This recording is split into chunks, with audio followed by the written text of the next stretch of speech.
আজকে তোমাদের সাথে শেয়ার করবো সরস্বতী পুজোর ব্লগ। তো দেখো এখানে আমরা বের হয়ে পড়লাম। আর কুহু পড়েছে হলো লেহেঙ্গা, আর এখানে আদি, কুহু, আমার শাশুড়ি মার আমরা যা মিলে বের হয়েছি।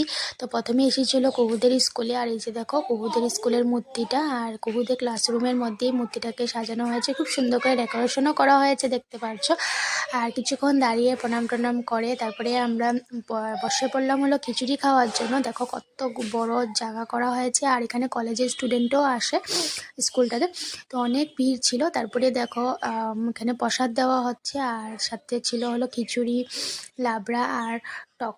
তো এখানে খাওয়া দাওয়া করে আমরা এখন বেরিয়ে পড়বো হলো আমার কলেজে, মানে একদম সামনেই ছিল, যেহেতু ওই রাস্তা দিয়ে পড়ে তো এখানে ঢুকলাম। তো এই যে ডিগবই মহিলা মহাবিদ্যালয়, তো এখানে আমি আমার বিএটা কমপ্লিট করেছিলাম। ফার্স্ট ইয়ার থেকে বিয়ে পুরো এখানে কমপ্লিট করে দিয়েছি, তোমাদের সাথে শেয়ার করে দিলাম দেখো পুরো কলেজটা। তো তারপরে আমাদের পাড়ার মোড়ের পুজো। তো এই ছিল আজকের মিনি ব্লগ, টাটা।